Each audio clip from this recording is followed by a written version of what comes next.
Welcome to Perspectives El Paso. I'm Leon Blevins, also known as Don Leon. Here we are in late February of 2018. Time flies.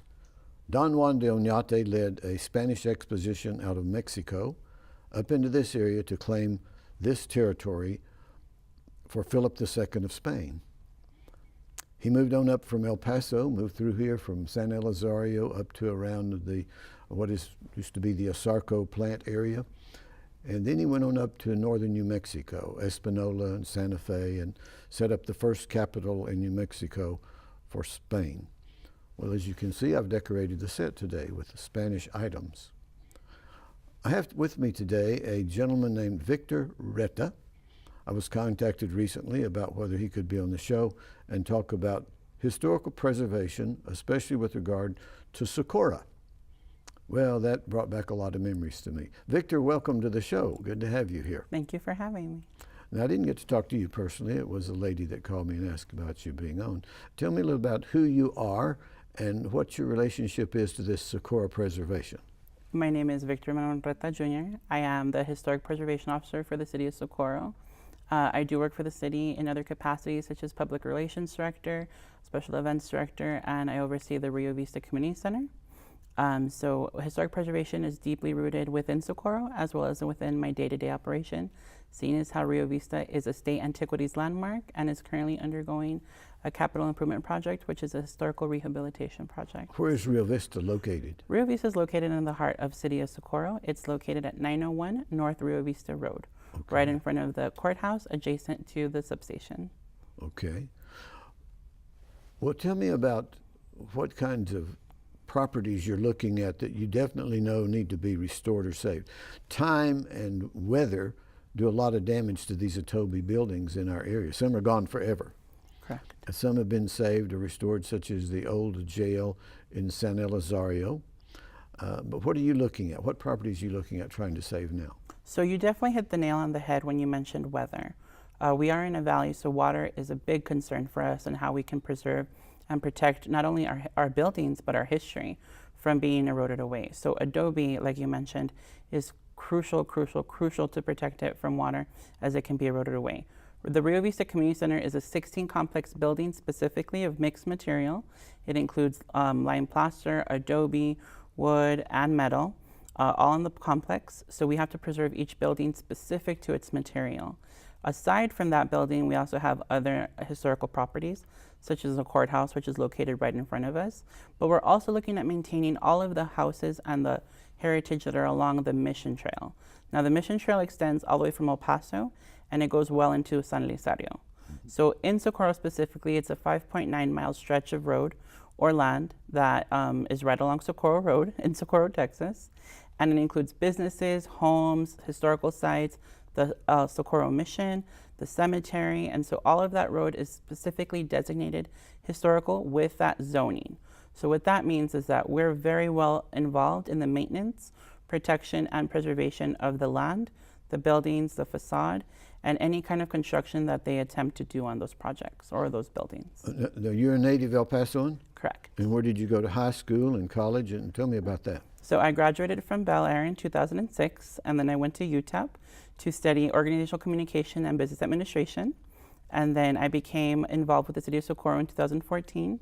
And I currently just went back to the University of Texas at El Paso for my graduate's degree, where I am studying leadership science with a partnership with the United States Army Sergeant Majors Academy. Okay. I've taught at the Sergeant Majors Academy a long time ago. Now then, with regard to the Mission Valley, Mission Trail Association, I knew a man named Sheldon Hall, a well-known businessman, and got very interested in preservation and saving the historic things in this valley. What used to be called Lower Valley, now we're trying to get people to call it Mission Valley. And then he got Hector Serrano to develop something called First Thanksgiving Reenactment. And I went to his first two productions, and then he started weaving me into the productions.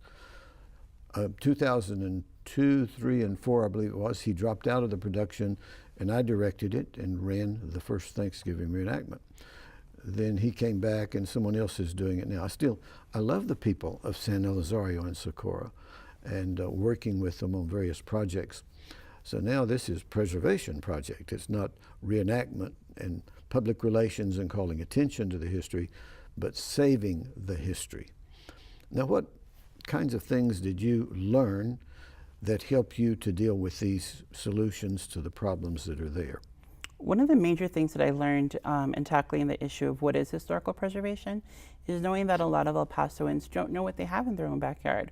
So it's a lot of fun to educate the public on why historic preservation is important specifically to our heritage, and educating the public on what's in our backyard, such as the first Thanksgiving, such as the Mission Trail, such as the Rio Vista Community Center, and specifically recently we've been focusing on the Bracero Project. And so the Bracero Project is the significance to the Rio Vista Community Center, as it was the home of the Bracero Project. So in identifying the issue of not knowing the education of the history, we're able to go into different areas, such as partnering with the city of El Paso, or the city of San Elizario, the city of Clint, Vinton, town of Anthony. And so what we have now in the month of May is the National Preservation Month, where each municipality kind of showcases its own individual history. And it's just a tool to go ahead and tackle that uneducation of why it's important to preserve our history. With the keyword being millennials nowadays, they're maybe not familiar with their history or their roots. So it's a great way to kind of bring their family back together and understand where they came from and understand how the city developed, and to kind of compare then to now. It's really nice to see that span of time and that evolution. Well, we're talking about evolution. You can see the props that I brought today. I brought a prop that I've used at various reenactment programs, which kind of close to what Oñate and his people would have used in 1598. This one is a more modern version, Spanish version. This would be the era of Zorro in California, and so on, a replica of the sword used in a very famous movie about Zorro. So times do change. Now notice the prop that I used here in the cloth of grapes.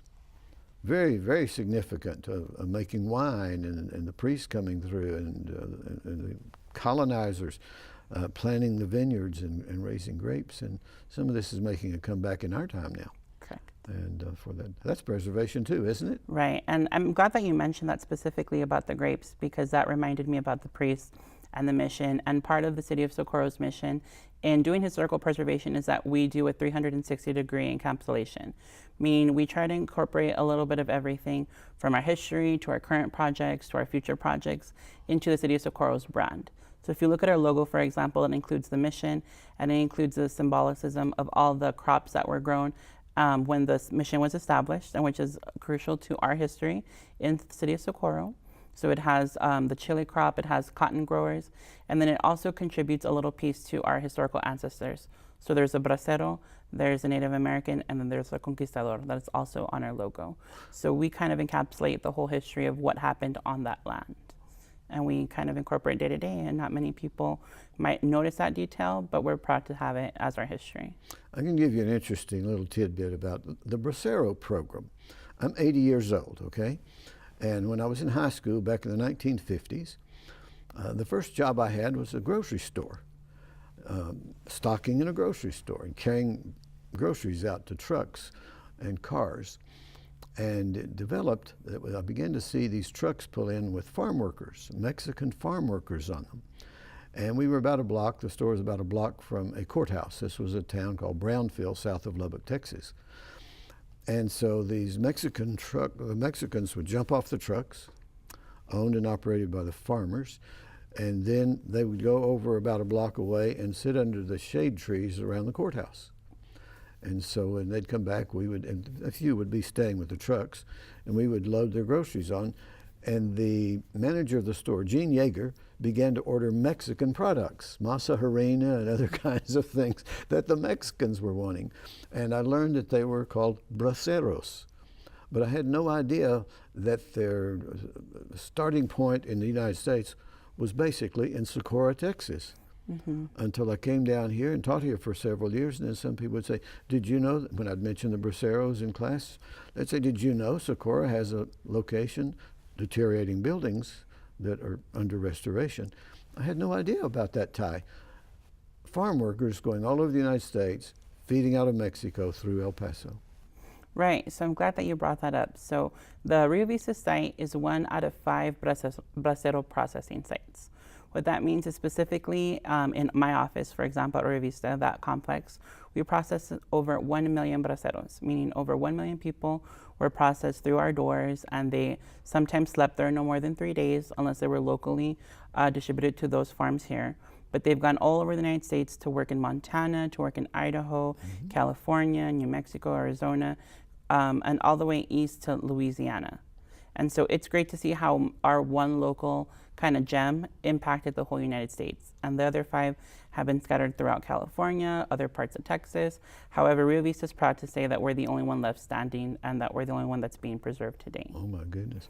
Well, where I was born in Brownfield, Texas, it was a cotton growing area, farming community. Many people moved there from the South. And I used to hear them talking about lazy Mexicans. And that disturbed me because I watched those Mexicans, and we were very poor, very poor. And I'd sometimes go with my grandfather out and we'd pick cotton. My father got a job working at a gin, processing and baling the cotton. And it always bothered me that some people use that pejorative, lazy Mexicans. Well, they didn't seem lazy to me. They were hard workers. And that even bothers me today in our culture when some people talk about people being lazy. Right, and I'm glad that you referenced that because we still have a cotton field right behind our center, and it's a great testament to see how technology has changed and it's innovated some of the crop equipment that's used to pick the cotton specifically. However, we still do a demonstration with the landowner to show the children in the community how hard it is to pick cotton by hand and to kind of influence education and how important STEM is, science, technology, engineering, and math, is how it was able to kind of develop and further assist the people that were servicing the crops now than how hard it was back then without local machinery or current technology to kind of speed that process up a little bit. I still have memories of bleeding hands from picking cotton and going through the fields with the hoe and chopping out the weeds and stuff. And then along came the mechanized cotton pickers. It changed everything. Right. And you didn't need as many workers to process as much cotton as you'd done before. Tell me anything else that you think we should know, the audience should know about what you're working on there. Well, currently we're getting ready for our month of May, which is the National Historic Preservation Month. We open up an art contest to anyone in the community that would like to submit a local art piece that signifies Socorro history or the Bracero Program. We're also going to have for the first time this year an interactive art piece where we'll have the ability to have a patron come in and put their idea or their opinion as to different questions that we'll be writing on a chalkboard, such as let's have a discussion about historic preservation. What does it mean to you? What is your interpretation of historic preservation? What is historical to you? Many people don't know that the limit for historical designation is 50 years. And so that's why the Bracero Program at the time of the SAL designation did not meet that 50-year mark. However, now it does.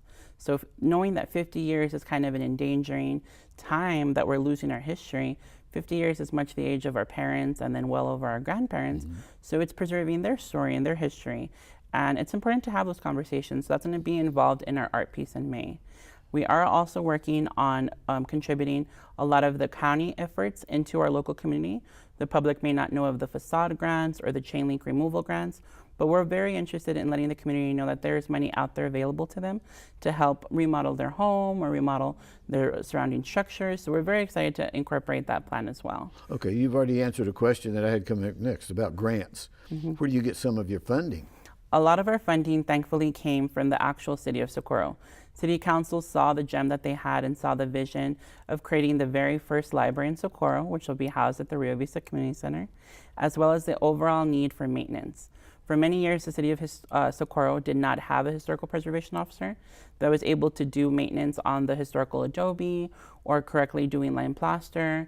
And so it worked for a while on just doing bare maintenance, but there was some real crucial pieces that needed to be addressed, such as the cracking, such as the replacement of adobe, the roofing. And so I'm proud to say that we are in the process of getting our permit through the Texas Historical Commission to move on to restoring most of those buildings. So through their help, we're going to be able to do this restoration project the right way, with knowledgeable preservationists, knowledgeable adobe experts, reading their briefs.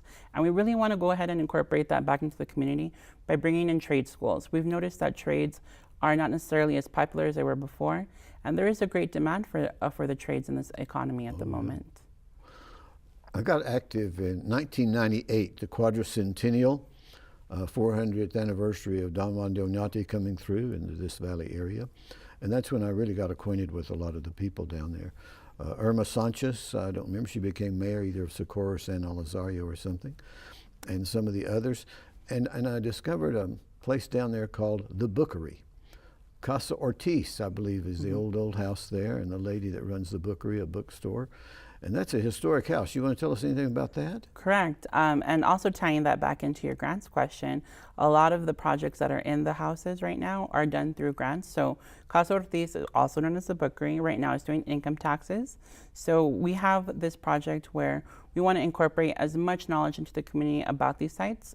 So when the business owners include current and relative information, such as getting their income tax filed at the Casa Ortiz, we're able to tie in patrons not only to get their taxes done, but also a little bit about the history there. Across the street, you have Casa Podaca that's actually going through a rehabilitation project as well. And it's very significant because not only is it a Texas Historical Commission's relative site, they both have beautiful plaques outside of them, but it also monopolizes on the history of the city of Socorro, which is located on the Mission Trail as well. Now, I know that you've restored some facilities and they've become restaurants. Correct. But they really have to struggle to get people from El Paso and get enough people to keep them solvent on a long-range basis. How do you deal with things like that? So one restaurant, for example, that's on the Mission Trail would be El Mesón Doñante. And so it's really great incorporating some kind of heritage and tourism mechanism to kind of bring people into the Mission Trail. So we incorporate them in our festivals and our events. So for example, we have the annual Color Run coming up on March the 31st. And we bring in food vendors and we bring in beverage artists. So whether it's coffee, hot chocolate, tacos, enchiladas, gorditas, we showcase each restaurant's capability and we give them an audience that they can span to with free advertising, such as being on flyers, such as being on our social media, on our website. And they have an untapped access to the public. We get visitors from all over the county, all over the state, and sometimes even our sister state, which of New Mexico. And then we have our sister city of Ciudad Juarez that come in to visit family. So it's really great to be able to give them an opportunity to showcase their talent and their food. And we have the distinction of having some of the oldest continually existing and operating churches in the United States of America. Correct. Older than even some of those in California, the classic missions of California. These are older. But in some cases, people in this area, maybe it was because of our income, economy or something, just didn't discover it as early as some in California and trying to preserve them and restore them. And finally, we've caught on, especially with people like Sheldon Hall and others that were working actively to save the missions. Right, so the City of Socorro's mission was established in 1691. It's on our city logo. Like I said, we like to incorporate local history and commemorate it. And through the Catholic Diocese, they're able to go ahead and look at all the missions on the Mission Trail, meaning San Elizario, Socorros, and Isletas. And specifically, recently, the Texas Historical Mission has been discussing with the Catholic Diocese methods of preservation, such as the adobe, the lime plaster, making sure that any kind of maintenance is done the right way, and just having an actual discussion on if we're doing a project, how can we, for example, let City of San Eli know what we're doing, so that way they can also better their mission and maybe answer any questions that they might have. But the Mission Trail itself has been undergoing extensive work on not only fences, like I said, with the grant or the facade work, but also building some heritage and tourism, such as the annual Kermés of the Mission. The County of El Paso has also done the tour along the Mission Trail with their bus, and now we have a bus route specifically for the Mission Trail, which will take you up and down from El Paso to San Eli and back, and right in the middle of Socorro. And so really grateful for that heritage and tourism economic impact that all of our sister communities are doing as well. We need to give you a chance to put up a telephone number or website. People need to contact you and say, I want to be involved. I want to bring my products. I want to bring my things and be a part of it. No, yes, definitely. We're always looking for new businesses. And most recently, and specifically in historic preservation, we want to know people's stories. So if you feel that you have a family member or a friend or someone that you know that was involved in the City of Socorro's history, or that's a bracero, or that's someone that has a photograph or some kind of media piece that they'd like to show us or maybe share with us, they can reach us at 915-860-8615. And we're open Monday through Thursday from 8 a.m. to 8 p.m. So we have really great hours to work with the community. And then on Fridays, we're open from 8 a.m. to 4 p.m. Or they can visit our website at ci.socorro.org. Socorro, that's spelled SOCORRO.tx.us, and that'll have all of our information on there.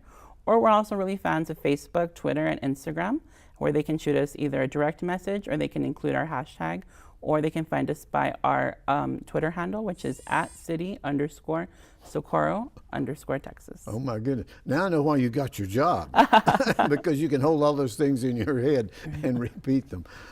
I've told this story before. I want to tell it again because of the subject we're on. I was doing a program at the Museum of History downtown one day, and I walked out in costume. I was actually dressed as Abraham Lincoln. I had been asked to come down and do a Lincoln program. And the woman that was welcoming there at the front desk, she said, "Oh, Mr. Blevins, what projects have you got going now?" And I said, "Well, my big project is I'm writing my autobiography, finishing it up. And I was born in 1937, been very active in many aspects of life, especially here along the border. And that's what I'm working on now." And she said, "Oh, my grandfather died down in Mexico recently. I remember I loved to go down there and visit with him in the summertime, and he would sit and tell us all these stories. And he's gone now, and the stories are gone." I said, "Yes, there's something called oral history. They get passed along, but they tend to get changed up.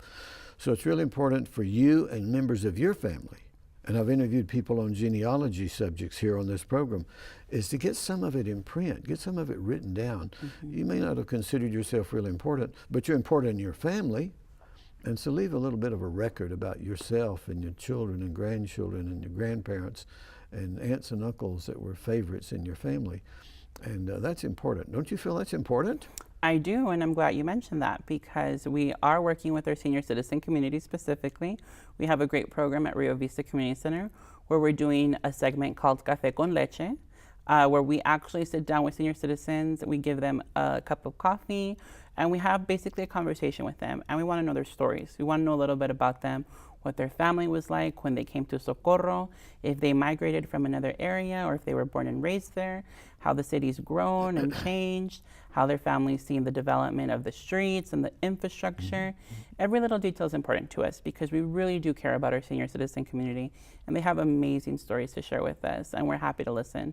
And not only that, but it also incorporates back to our elementary school children, where they're learning about their grandfather, their grandmother, even their own parents, and learning where their families come from to where their family is now. It's a really great community project that it's open to the community. Like I said, if anyone has questions, they can call us, tweet us, send us a Facebook message or an email. But oral history is one of the biggest ways that we can share our story with people. And we've been very fortunate to work with the National Trust for Historic Preservation. A young lady by the name of Selah Mota Casper is our project manager for this project. And we've also worked with the University of Texas at El Paso, Dr. Yolanda Leyva, who runs the Oral History Institute at UTEP, who's done some work with us. They've helped us get braceros in the community center. We just finished holding our first ever Bracero Summit last year, and we were able to record some of their oral histories and open it up to the public. And we had people from all over the state, all over the country coming down, as far west as California, as far east as New York, who wanted to know more about what these braceros who worked in the field, what their lives were like, what the day-to-day was like, what the travel to come into the United States was like. So just hearing their stories are so powerful and impactful, and they really do inspire us. And me as a historic preservation officer, I see that resonate with our architecture, with our food, with just our culture as a community and the way that we speak and the language. So it's really great to kind of bring that full circle and see where we came from in the past and see it influence our current future. I'm very interested in photography, and I've done some programs with Miguel Terán and his wife, who's one of my students years ago, and some of his children who were also in my classes, with regard to photographs. It's fascinating to me to see how old some of these photographs are, and the clothing and the styles that they wore and headpieces that the women wore. Really fascinating. And so I was working with them on how to preserve the photography and how to organize the photography as family groupings and things. So have you ever done any of that kind of work?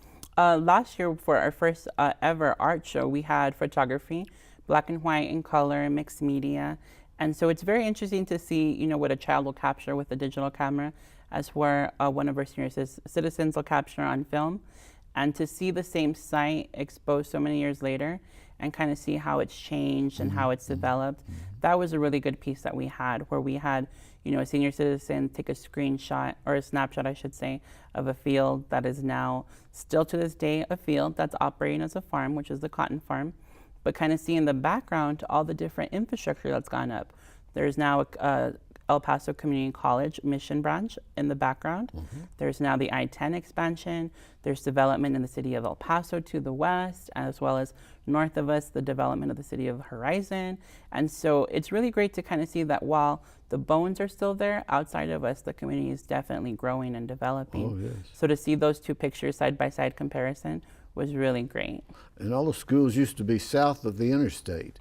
Correct. And now Socorro School District is north of the interstate, and some of the larger schools are up there, not south of the interstate. Correct. So SISD has grown out of our city limits and is now in the city of Horizon and El Paso. But we have 11 schools in the city of Socorro, and we only have one high school, but all of our students are very well commingled, and it's really a community feel. And so we're very proud of that, to be able to know that all of our schools are working together and support one another. And we have great leadership in each of these schools, and the principals and the counselors and the teachers specifically have all reached out to the community center, and we've reached out to them. Just this past December, we had, thankfully, through the graciousness of Operation Noel, we received 2,600 winter jackets that we were able to give all of the kids in the community. So we reached out to the schools. They were really great. They partnered with us. They went outside with us to help organize the children, help tell the parents it was a free jacket, and just being able to link it back to the historical project and saying, you can pick up your jacket at the Rio Vista Community Center, and then people come and they ask questions. What is this building for? What is it being used for? Yeah. We kind of see there's some drawings of proposed use, how can I give you my opinion? Or we see these really great art pieces, because we never put them away. We like to leave them up, that way whoever kind of stumbles in kind of asks questions, or we always want to have that conversation about history and letting them know what's going on in their community. Well, we could do a whole separate program just on Socorro sports history. Championships this, championships that, yes. Individuals that made an impact upon Socorro. Well, our time is gone. My goodness, it's such a small amount of time. We have about 30 seconds to go. What would you like to close with? So I'd like to close with anyone that would like to get more information or would like to contact us. Like I said, our number is area code 915-860-8615, or our website is ci.socorro.tx.us. And I do need to make a correction to our Twitter handle. It is city_of_Socorro. And that's also linked to our Instagram and our Facebook. You are a professional. Thank you so much. I enjoyed being Victor, here. thanks for coming. No, thank you. Takes us back in time, doesn't it? Yes. And that's another Perspectives El Paso. Thanks for tuning in, and stay tuned for future programs.